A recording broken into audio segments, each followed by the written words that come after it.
Pokemon Legends Arceus could be considered the biggest step the series has taken in, well, ever. The ability to toss a spherical tiny home at a Pokemon in third person has brought along more changes than we could have ever imagined. Plus, the fact that Legends Arceus takes place in a completely different time period, where Pokemon weren't so ingrained in the day-to-day lives of all of the humans that lived in the world, means that things like healing up your Pokemon and trading them, and even just acquiring more Pokeballs, could be unfamiliar to even veterans of the series. And if you encounter a shiny Pokemon, you want to be prepared for it, right?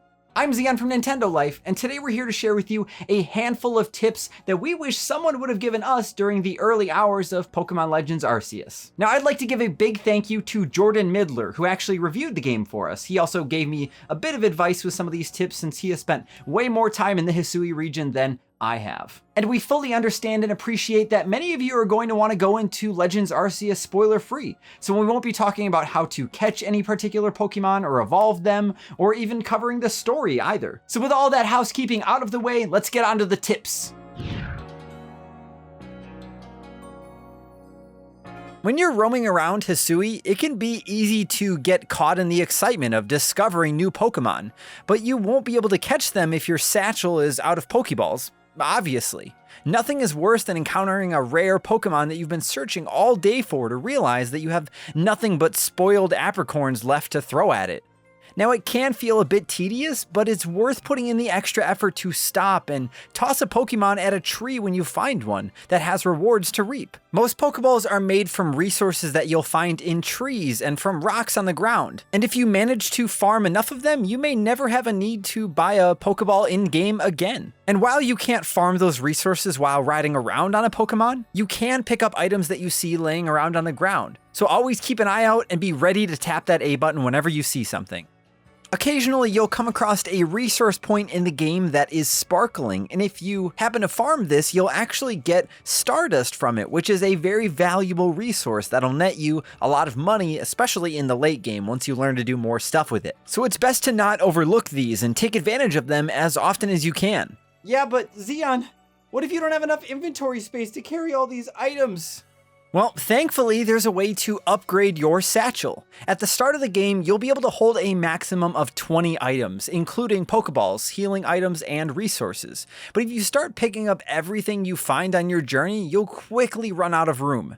Now, back in Jubilee Village inside Galaxy Hall, you'll find Bagan, a member of the squad who's willing to upgrade your bag incrementally for a fee. At first, this starts out fairly affordable, making it almost a no-brainer, but the more times he upgrades your bag, the more he'll charge. Now, while you can store some of your less frequently used items like evolution stones in the storage back at camp and in town, it'll be beneficial to have that larger bag so you can always stay topped up on your resources. You don't want to find something really cool to then end up having to leave it behind because you don't have any room in your inventory. And with the Pokemon collector mentality, you never know when you're going to need one of these items.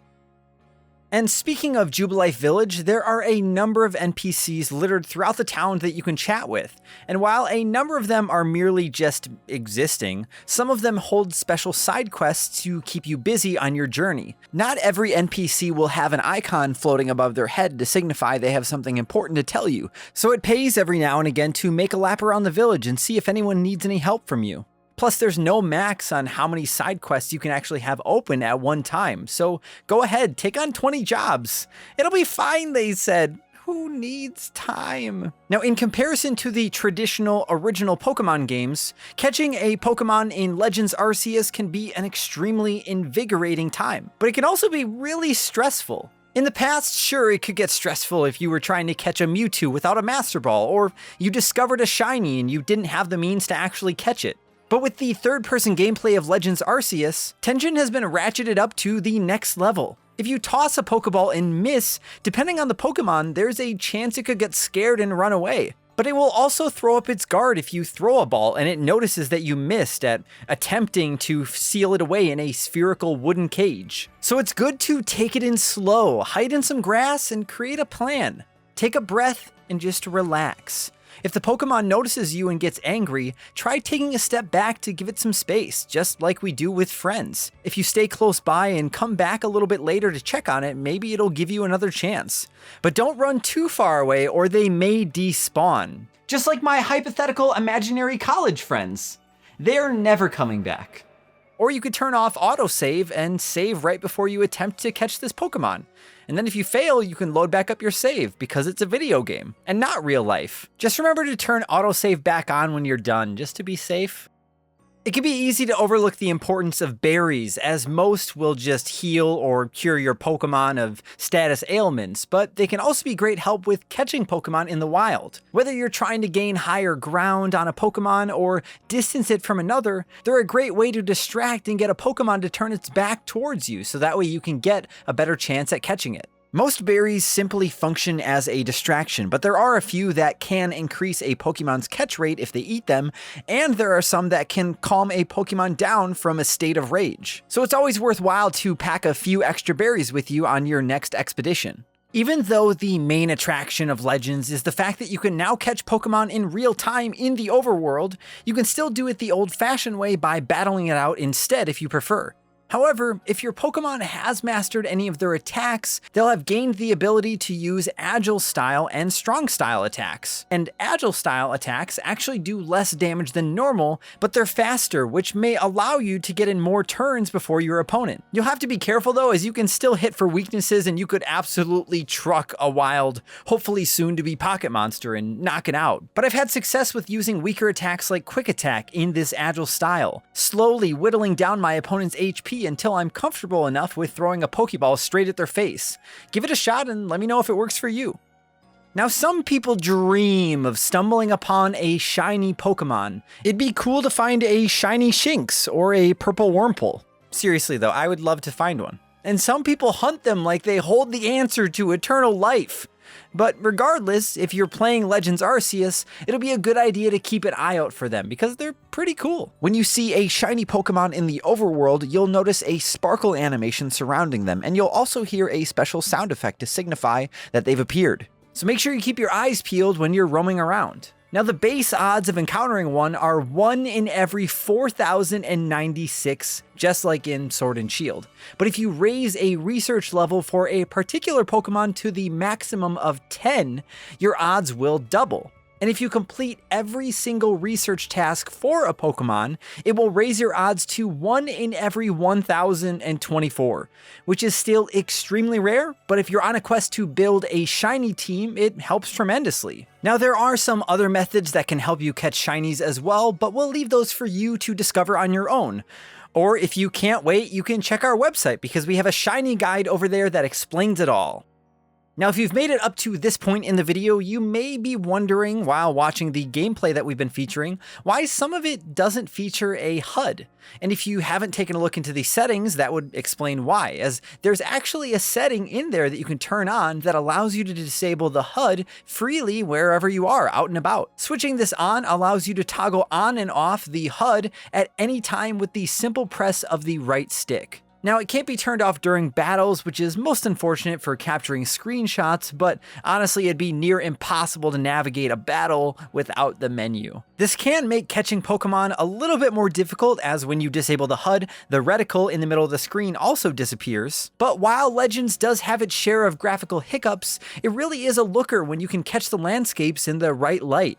This reminds me a bit of turning on the 3D slider when playing Ocarina of Time on 3DS. It's fun to turn the HUD off every now and again to help soak in your surroundings, or to snap a quick screenshot of something incredible you just discovered.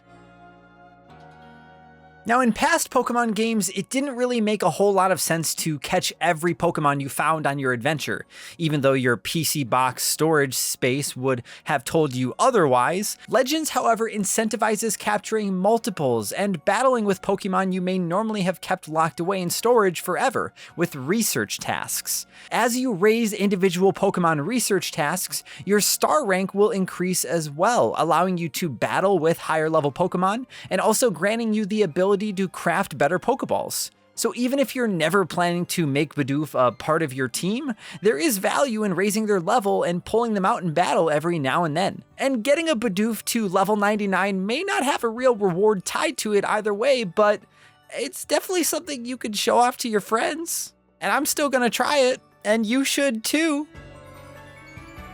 Now we know you get it already, a lot of things have changed in Pokemon Legends Arceus in comparison to the past games, and one thing in particular that's changed quite a bit is the way that you evolve Pokemon. Once a Pokemon hits a certain level or meets a particular requirement, you'll have the option of manually evolving them on the Satchel menu. This way, if you're like me and are tied to the cuteness of your starter, you can let them evolve whenever you're ready for them to grow up, or you can let them be kids for the rest of their lives. Some Pokemon can still be evolved with stones though, and a majority of these can be found in the overworld or purchased from Simona at the item exchange in Jubilife Village. However, she doesn't accept your standard currency. You can only spend merit points with her, which are earned by finding and returning lost satchels that belong to other real-world players. Now, these evolution items that you can buy from her aren't cheap either, so you'll have to reunite quite a few lost backpacks with fellow adventurers in order to earn those rewards if you want them. And this last tip is more of a fun trick than anything, but by holding down the ZL button, you'll actually be able to roam around the world and explore in first-person mode. And the reason why we're bringing this up is because the game doesn't actually tell you this ever. We just kind of stumbled upon it. Now, we've yet to find a real practical application for this, as once you throw a ball, you're instantly sent back into third-person mode. However, much like the HUD toggle option, this gives you another way to explore the world and to see it from a different angle. Why not find a cliff to go hang out on and throw down a few Pokemon, turn off the HUD, and occasionally pop into first-person mode and just hang out with your pals? This feature may not really help you catch Pokemon, but I'll argue that it's the little features like this that make the entire Pokemon Legends Arceus adventure all the more fun. And there you have it, just a handful of tips that should help make you feel a bit more equipped when it comes to catching a particular Pokemon in the Hisui region. Let us know in the comments down below if you found a particular piece of advice that we shared more helpful than another, and let us know if you know of something that we didn't share in this video. Let us know down below so that way other people can learn. And of course, if you enjoyed this video and you want to see more videos like this, then why don't you go ahead and fight off a neighborhood squirrel for an acorn, and then craft it into a Pokeball, and then throw it at that subscribe button so that way you can see our future videos when they come out.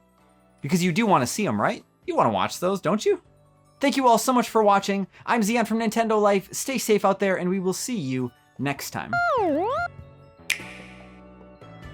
Oh, and by the way, congrats. Congrats on the fact that you are finally playing the open world Pokemon game that we have always dreamed of. It's not perfect, and it's not 100% open world like we wanted, but it is so, so close.